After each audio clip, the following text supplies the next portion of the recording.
La TVT au cœur de l'information.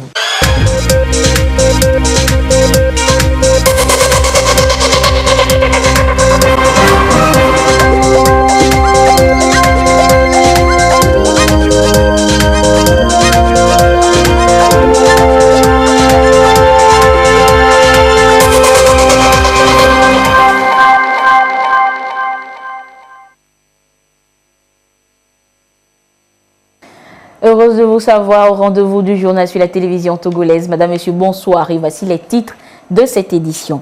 La crise sanitaire du coronavirus impacte tous les secteurs, en premier lieu l'économie. Mais déjà, des mesures sont trouvées pour atténuer cet impact sur les systèmes financiers décentralisés. Vous le découvrirez dans cette édition. Et puis ce mercredi, le programme des transferts monétaires aux populations vulnérables a repris dans toutes les localités. C'est la première de cette année 2020. Vous aurez les échos dans cette édition. Voilà donc pour les titres. La pandémie au Covid-19 bouleverse et risque de compromettre l'économie nationale. Le ministre en charge de l'économie et des finances a échangé justement sur le sujet hier avec les responsables des banques et établissements financiers. Ils ont réfléchi ensemble sur les solutions pouvant atténuer les effets de la pandémie sur l'économie du pays. Voyons cela avec Augustin Kossi. Les banques et établissements financiers du Togo en concertation avec le gouvernement. Ils échangent sur les solutions à trouver pour atténuer les effets du Covid-19 sur les institutions bancaires et sur l'économie nationale. Et c'est le ministre de l'économie et des finances qui a donné le ton aux travaux de réflexion. Il a d'abord circonscrit le débat en présentant les mesures sanitaires, sociales, sécuritaires et surtout économiques prises par le gouvernement en vue d'endiguer la pandémie. Les professionnels des banques et établissements financiers font le point de la situation et passent en revue les différentes actions engagées pour limiter l'impact du Covid-19 sur les activités économiques. Les actions de l'APBF Togo ont spécifiquement concerné un communiqué au public dans Togo Presse en date du 26 mars 2020, un communiqué à la clientèle et au public sur la modification des horaires d'ouverture et de fermeture des guichets des établissements de crédit, des communiqués en continu par mailing et SMS à la clientèle et aux différents partenaires, l'élaboration de plans de continuité des activités, la mise en place dans chaque institution de dispositifs élaborés de gestes barrières et de distanciation. Sur la base des statistiques à fin mars 2020, les crédits aux particuliers et aux entreprises ont connu une légère progression trimestrielle de 0,72% par rapport à fin décembre 2019. De l'État, en plus des actions d'ordre fiscal qu'impose la situation, les établissements de crédit fondent beaucoup d'espoir sur des mesures d'accompagnement qui pourraient revêtir la forme d'un appui à la clientèle afin qu'au sortir de la crise, celle-ci puisse honorer les engagements reportés. Face à cette situation, la BCEAO a pris un ensemble de mesures pour atténuer l'impact de la pandémie au coronavirus sur le système bancaire. Et c'est à travers le financement de l'activité économique dans l'Union. Il y a eu plusieurs mesures qui concernent la promotion des paiements électroniques grâce à la réduction, voire la suppression de certains frais et commissions perçus sur les paiements digitaux et à l'autorisation des banques et des systèmes financiers décentralisés à accorder des reports d'échéance des créances des entreprises affectées par la pandémie du Covid-19. Nous avons également augmenté le montant de refinancement sur les différents guichets à hauteur de 340 milliards pour le porter à 4 750 milliards. Et l'organisation a compté du 27 mars 2020 des opérations d'injection de liquidités à taux fixe à 2,5%, qui est le taux minimum d'intervention de la Banque centrale. Et enfin, il y a la mise en place d'un guichet spécial à 3 mois pour refinancer les titres émis par les États membres de l'Union, dénommé Bon Covid-19. Et c'est un guichet qui est fonctionnel depuis le 28 avril 2020 et les banques qui expriment le besoin sont systématiquement refinancées au taux fixe de 2,5%. Ce sont des mesures exceptionnelles face à une crise sanitaire sans précédent. Dès le début, le Togo a mis en place une panoplie de dispositions, des mesures socio-économiques pour soutenir le secteur privé et les partenaires. Face à l'impérieuse nécessité de prendre des mesures d'urgence afin d'atténuer les effets du Covid-19, le gouvernement, sous la haute impulsion du président de la République, son Excellence M. Faure Essoufou Gnassingbé, dès le début de la crise, a exhorté la population à l'adoption des gestes barrières.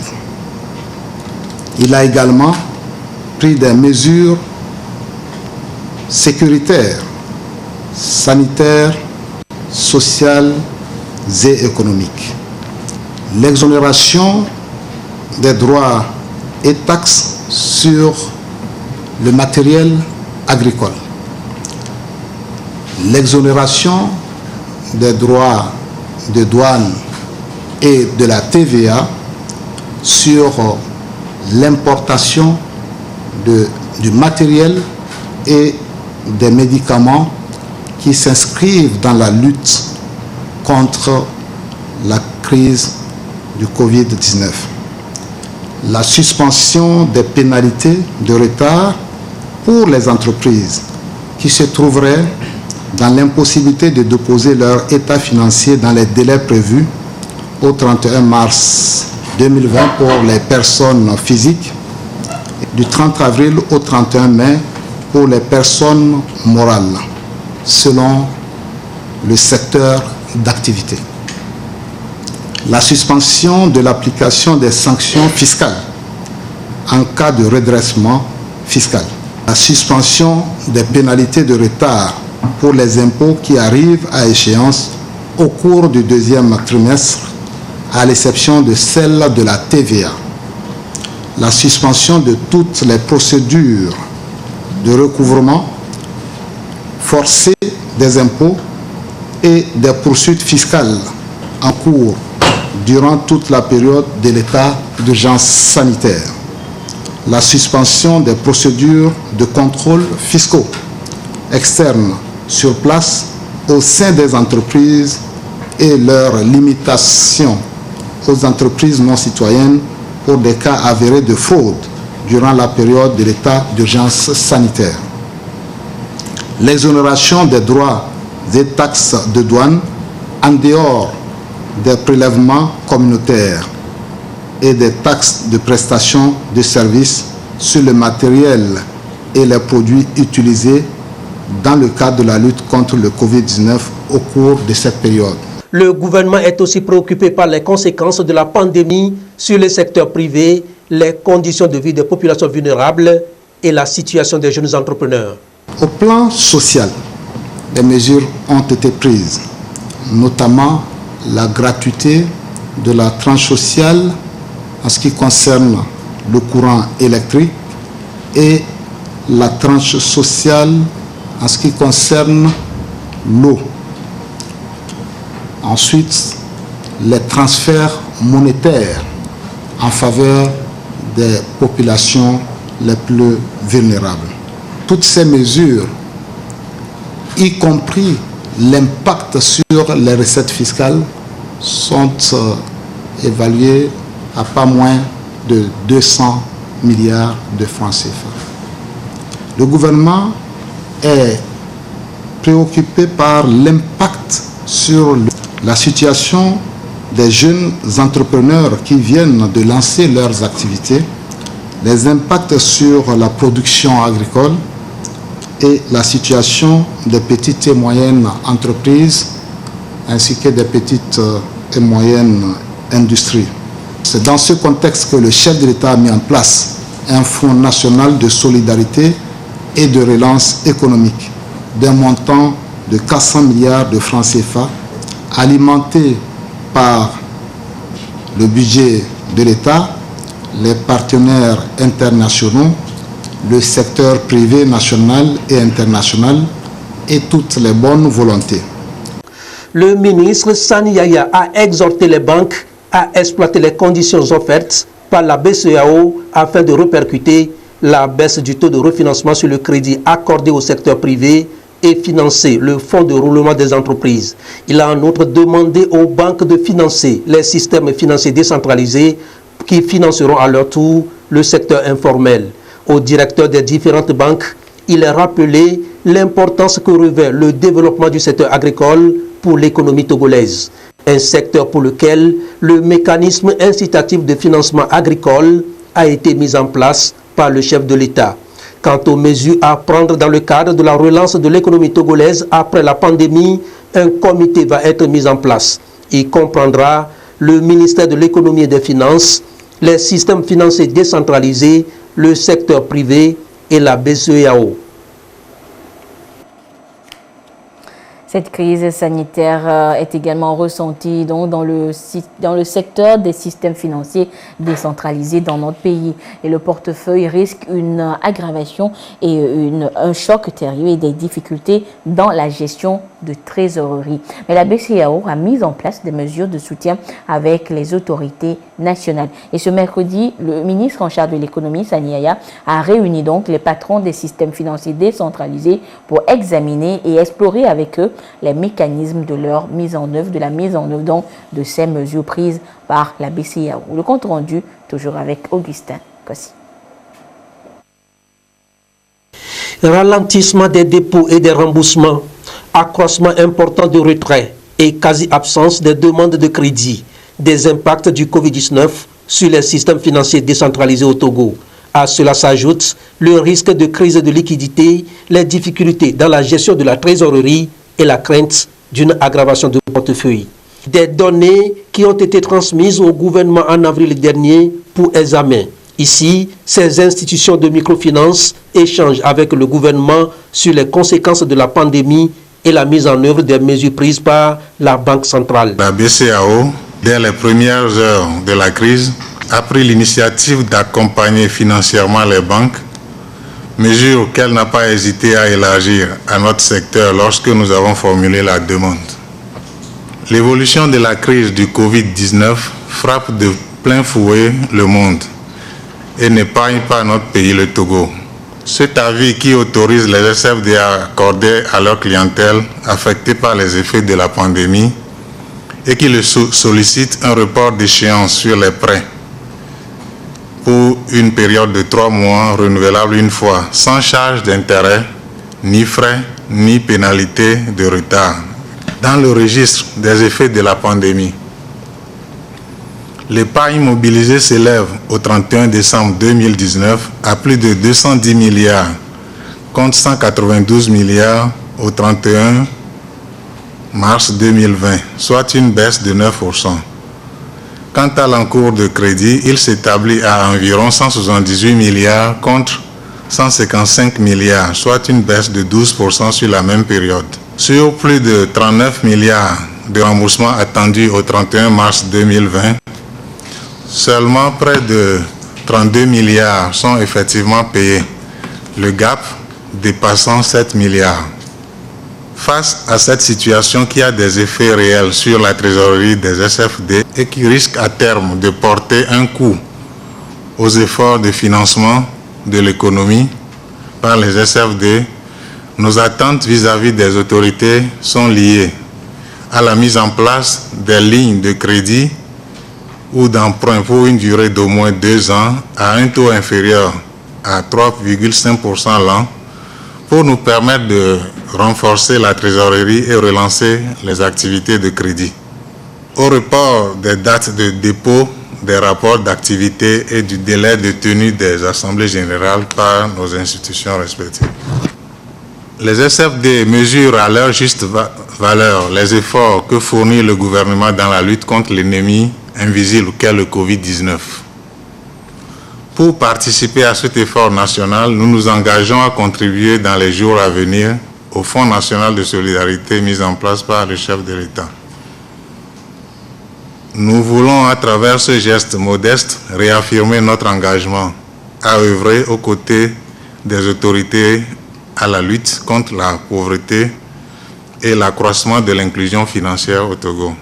La nécessité d'appuyer les systèmes financiers décentralisés en ce temps de pandémie est clairement apparue.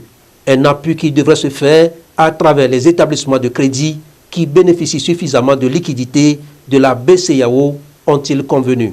Nous avons pris un certain nombre de mesures pour essayer d'atténuer l'impact du Covid-19 sur ce secteur. Et de façon principale, il s'agit de l'autorisation qui est donnée au système financier décentralisé d'accorder des reports d'échéance à leur clientèle qui est affectée par la pandémie du Covid-19. Et par rapport à ça, la BCEAO va apprécier en relation avec le secrétariat général de la commission bancaire de l'UEMOA et la CASIMEC les implications de cette mesure sur la situation comptable et prudentielle des SFD et la prise en tant que de besoin des décisions appropriées. Deuxième mesure qui a été prise, c'est de faire en sorte que les concours qui sont accordés par les établissements de crédit au SFD, que ces concours-là puissent être éligibles également à la décision de report d'échéance des créances par les établissements de crédit. Autrement dit, un SFD qui a bénéficié de crédit auprès d'une banque et qui éprouve des difficultés peut demander à sa banque des reports d'échéance de créances. La troisième mesure importante également concerne l'admissibilité des créances et des crédits bancaires qui sont octroyés aux institutions de microfinance à la Banque centrale. Autrement dit, les banques qui acceptent d'accorder des crédits au SFD, ces crédits-là, les banques peuvent les refinancer à la Banque centrale. Pour accroître vraiment la liquidité en faveur de ce secteur, le guichet de refinancement des effets sur les petites et moyennes entreprises est élargi aux créances bancaires détenues sur les institutions de microfinance.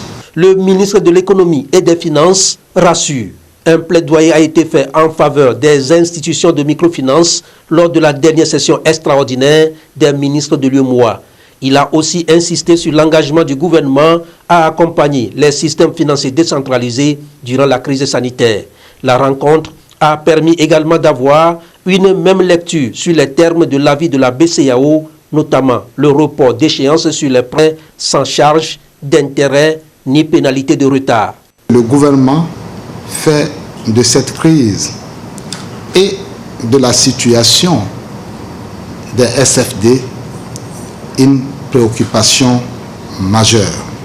La rencontre d'aujourd'hui, élargie cette fois aux institutions de grande taille, a pour objectif d'échanger avec vous sur les effets de la pandémie du Covid-19 sur les systèmes financiers décentralisés et la mise en œuvre des mesures prises par la Banque centrale en relation avec les autorités pour atténuer l'impact de la pandémie sur le secteur de la microfinance. Nous allons poursuivre les échanges là-dessus et mettre un comité mixte, banque et système financier décentralisé pour traduire dans les faits le financement des SFD par les banques. L'État est à vos côtés.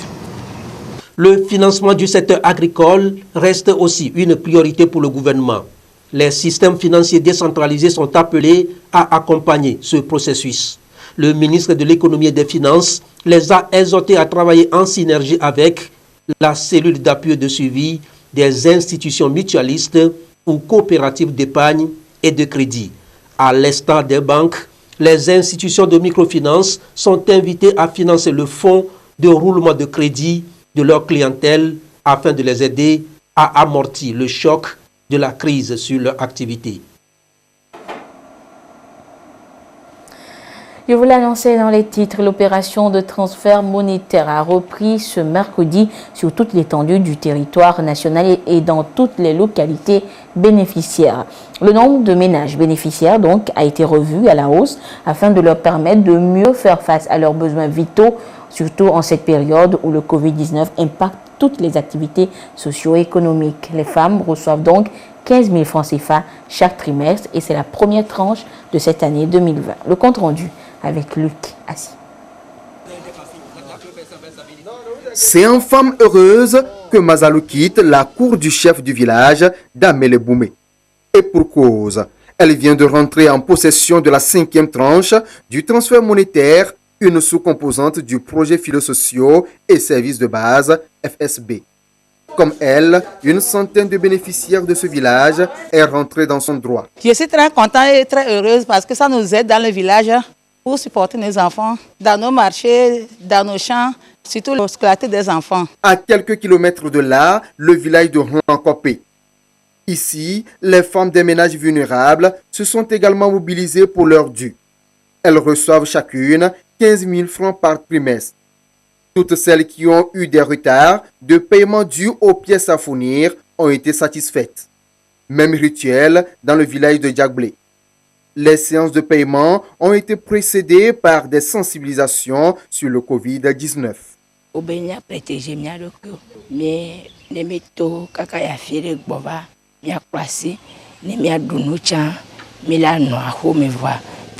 Le port de masques, le lavage des mains. On nous a également parlé de l'entretien de nos maisons. J'ai aussi reçu Novici.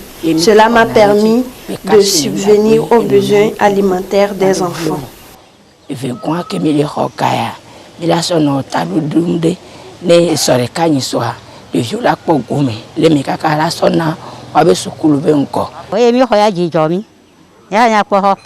J'ai bénéficié de cet argent et j'en suis très contente. Ça m'aide à supporter quelques petites charges. On respecte aussi les gestes barrières que le gouvernement a imposés pour notre propre santé.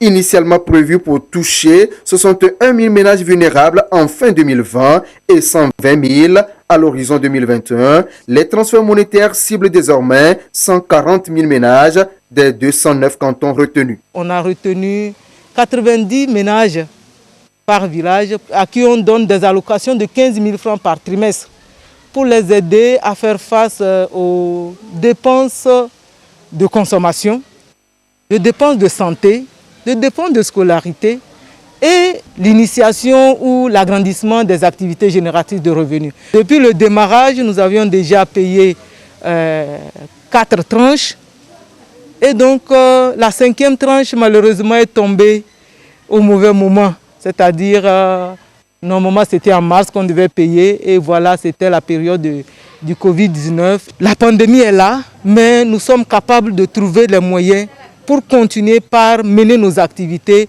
et tout en créant des barrières à la propagation du virus. La liste nominative avec les codes secrets est transmise au chef, à l'autorité traditionnelle par l'agent de l'ANADEB sous pli fermé. Et donc l'autorité traditionnelle transmet le courrier de l'ANADEB à l'agent payeur. Il ne reçoit ou il n'accepte ce courrier qu'à condition de s'assurer que l'enveloppe était vraiment bien scellée. Donc ça permet un peu de sécuriser le paiement. À l'instar du canton de Djagblé, l'opération de transfert monétaire a repris dans toutes les localités concernées du pays.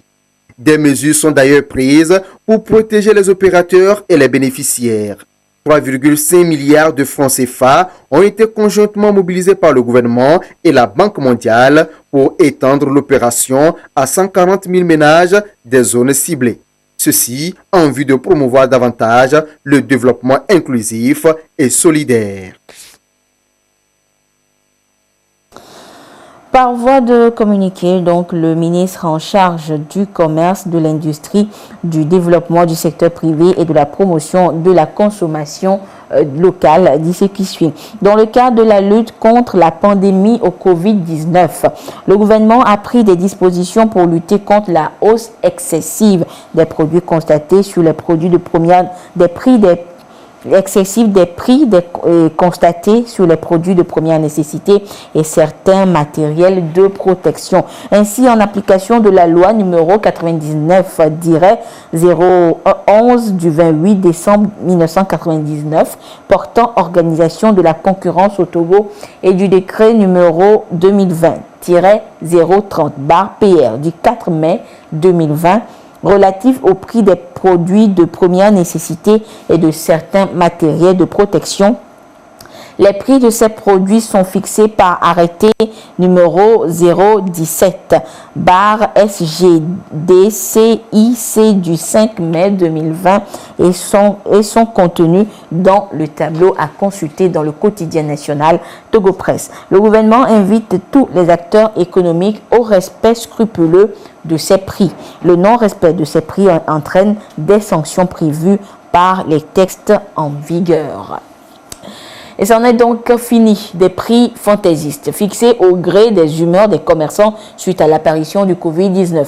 Le décret en date donc du 4 mai 2020 a suscité un arrêté du ministère du Commerce. Et cet arrêté fixe donc les prix des produits de première nécessité que sont par exemple le riz, le sucre, l'huile et la farine de blé. Les matériels de protection comme le gel hydroalcoolique et les masques voient également leur prix stabilisé. Et ce sont les populations qui s'en trouvent rassurées en cette période de crise sanitaire. Voyons cela avec Marie-Ange Bida.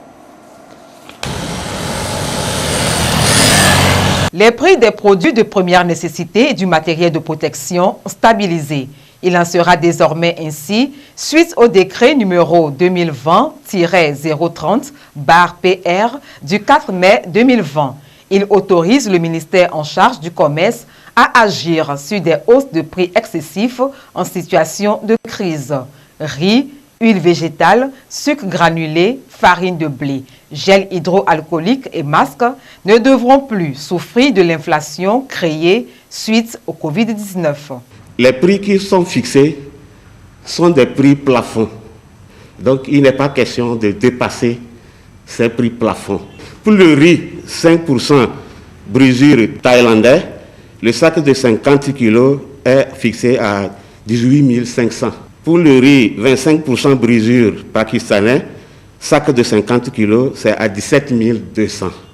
Donc, personne ne peut dépasser ces prix. Il en est de même pour le sucre en poudre, où le sac de 50 kg est fixé à 16 000.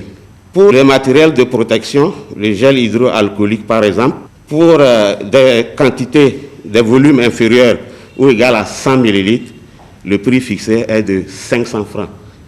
Il en est de même pour les masques de protection. Nous avons deux types de masques de protection. Les masques de protection à usage multiple, dont le prix, l'unité est fixée à 200 francs, et les masques de protection à usage unique, où le prix est fixé à 100 francs. Je voudrais quand même que les opérateurs puissent respecter ces dispositions. C'est pour favoriser donc la consommation de leurs produits. Il en va de soi pour que chacun, à son niveau, puisse se respecter, pour que les consommateurs puissent aussi profiter en cette situation difficile pour nous tous. L'arrêté numéro 17 du ministère du Commerce du 5 mai 2020 met fin à toute forme de spéculation. Les populations peuvent être rassurées. Et si d'aventure, l'inflation vient à toucher d'autres produits, point n'est besoin de s'inquiéter. À part les produits que nous avons cités, s'il y a d'autres produits qui connaissent de hausses excessives, le ministre a autorité à fixer les prix de ces produits. Le décret a su mentionner cette disposition. Il faudrait que les gens puissent signaler tout cas de pratique anormale de prix. La population peut contacter le ministère du Commerce. Les inspecteurs et les contrôleurs sont sur le terrain. Donc, dès qu'ils constatent ça, il y a des sanctions qui sont prévues. Et nous n'hésiterons pas à amender et à même fermer certaines boutiques qui ne respecteraient pas les prix. La pandémie à coronavirus affecte chaque couche de la population togolaise. Opérateurs économiques, commerçants, bref, tous les acteurs du commerce sont appelés à la solidarité avec la population. Deuxième rendez-vous respecté ce mercredi, la coordination nationale de gestion de la riposte contre le Covid-19 était face aux médias. Une rencontre hebdomadaire au cours de laquelle la coordination a présenté la situation épidémiologique du pays sur ces 8 derniers jours. Écoute Salah, il était. Voici son compte rendu. 209, il y a une semaine, les cas confirmés du coronavirus au Togo s'élèvent ce mercredi 6 mai 2020 à 128. 19 nouveaux cas enregistrés avec plus d'une dizaine de guérisons et 2 nouveaux décès. La coordination nationale de gestion de la riposte contre le Covid-19, à ce point de presse hebdomadaire, donne des précisions. L'augmentation des chiffres, surtout le total cumulé, qui est passé à 19 cas en une semaine, est dû à une augmentation des cas dans les préfectures, notamment, nous en avons parlé, dans les préfectures de Mo et de Tone.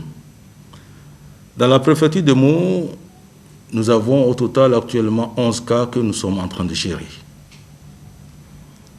Dans la préfecture de Tone, 7 cas, dont 2 décès. Donc les 2 décès en plus proviennent de la préfecture de Tone. Et bien sûr, dans les autres préfectures, nous avons des cas, notamment à Tchaoudjo, les 12 cas de Tchaoudjo. Dans Loti, un cas, Loti Sud, un cas, et Wawa, un cas. Ces cas provenaient des voyageurs qui sont venus dans ces préfectures et qui étaient suspects et qui ont bénéficié des tests et qui ont montré que ces tests étaient positifs. Actuellement, de nombreux cas suspects, des cas contacts et des voyageurs venant des pays voisins sont gérés dans les préfectures. Nous les gérons comme on gère les cas à Lomé ici. Ils sont confinés dans les établissements hôteliers réquisitionnés dans le cadre de l'état d'urgence en vigueur dans notre pays. Au cours de la semaine écoulée, la préfecture de Mo a rejoint la liste des villes bouclées. La coordination accentue les sensibilisations dans les différentes préfectures du pays. Cette sensibilisation est renforcée parce que nous avons besoin de cette sensibilisation dans les préfectures, à la fois pour nous ramener des cas de voyageurs qui sont cachés pour qu'on puisse les tester et les surveiller. Donc cette sensibilisation est renforcée dans les préfectures et ceci avec les démembrements locaux de la coordination nationale qui se trouvent dans les préfectures. Mais aussi cette sensibilisation est faite par les ONG et les personnes de bonne volonté. Tous les centres de santé continuent par bénéficier des équipements de protection pour le personnel soignant, pour que ces personnels soignants prennent en charge les malades dans de bonnes conditions. La coordination en appelle au sens de responsabilité de tous pour venir à bout du coronavirus au Togo.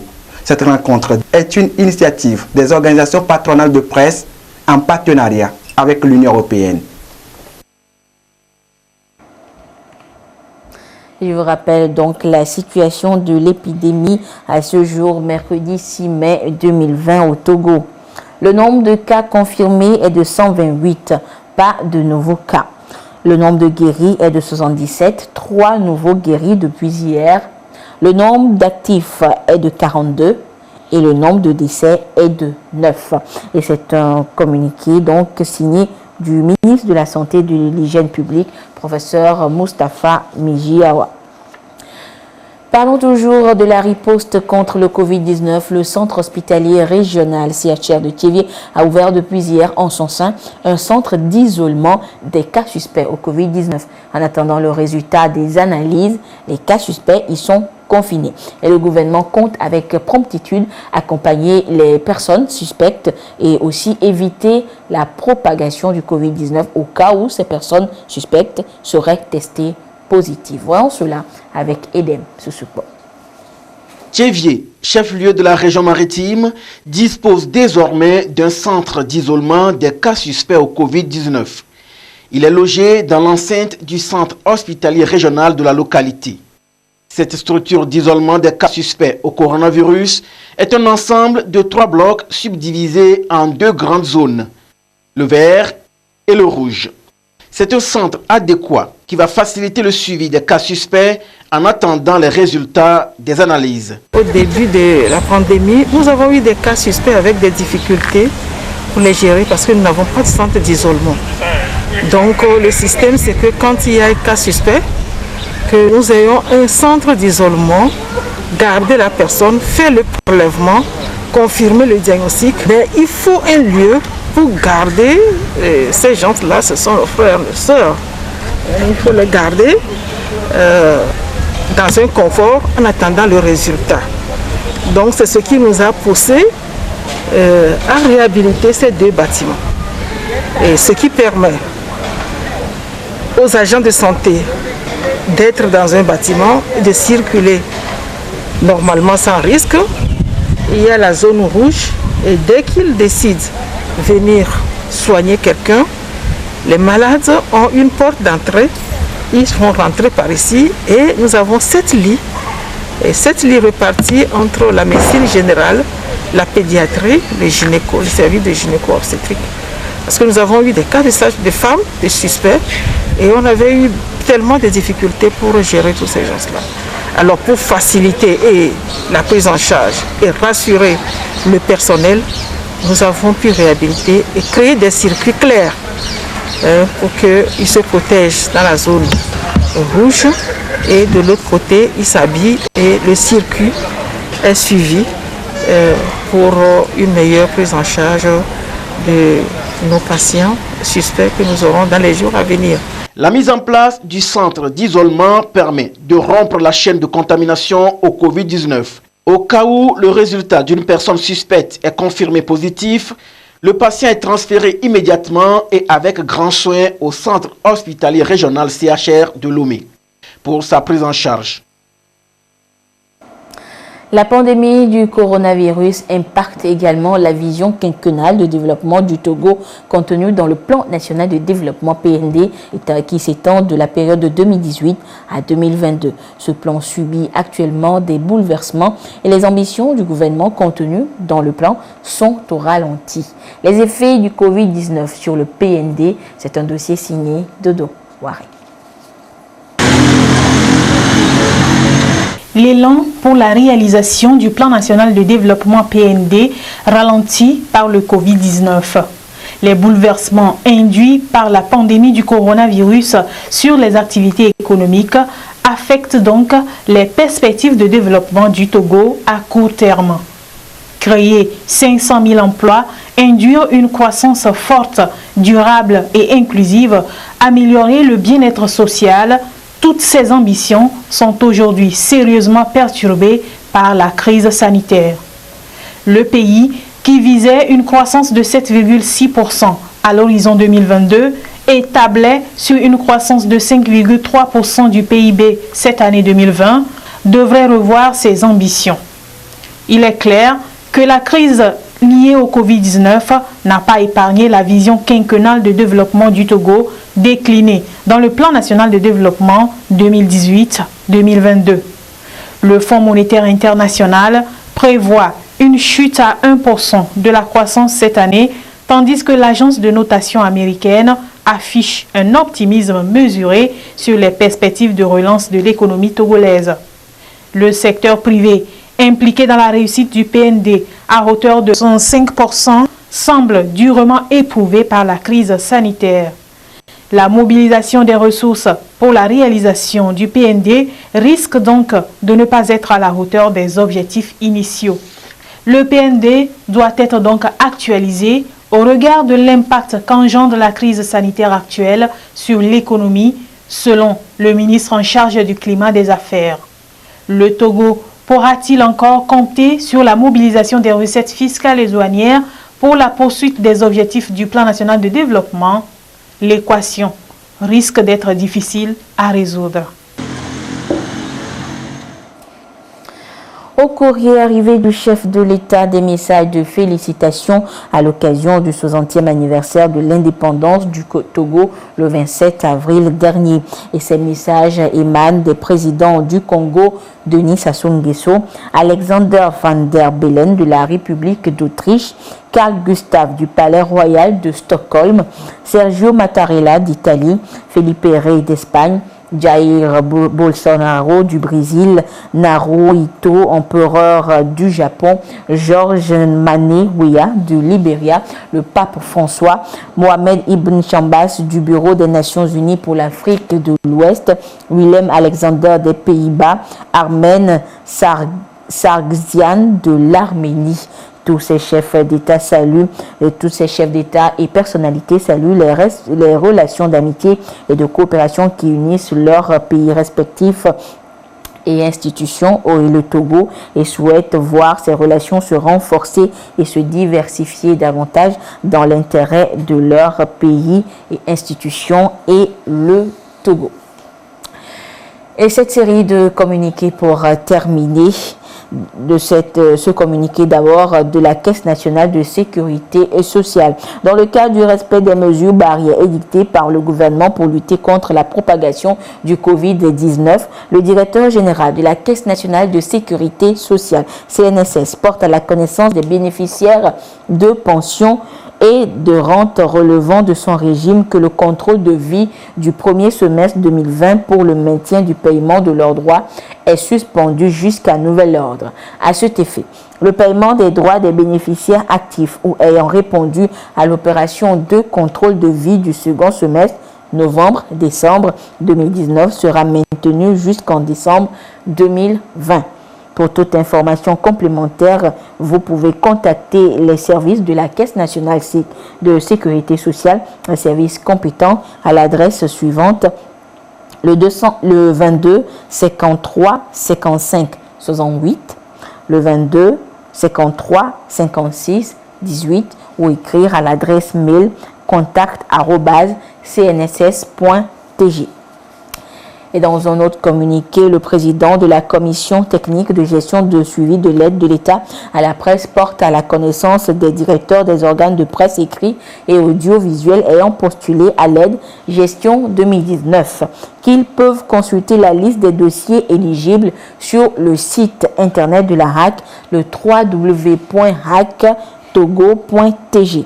Toute réclamation peut être adressée par téléphone au plus tard le demain jeudi donc 7 mai 2020 à 12h au numéro suivant. Le 90 04 60 39, le 90 24 65 48. Le retrait des chèques se fera vendredi 8 mai 2020 à partir de 9h au siège de la RAC où l'accès est subordonné au port d'un masque. Et c'est sur ce communiqué de la RAC que se referme cette édition. Merci de votre fidélité à la télévision togolaise. Une fois encore, respectons scrupuleusement les mesures barrières pour éviter le coronavirus. Excellente suite de nos programmes. Au revoir.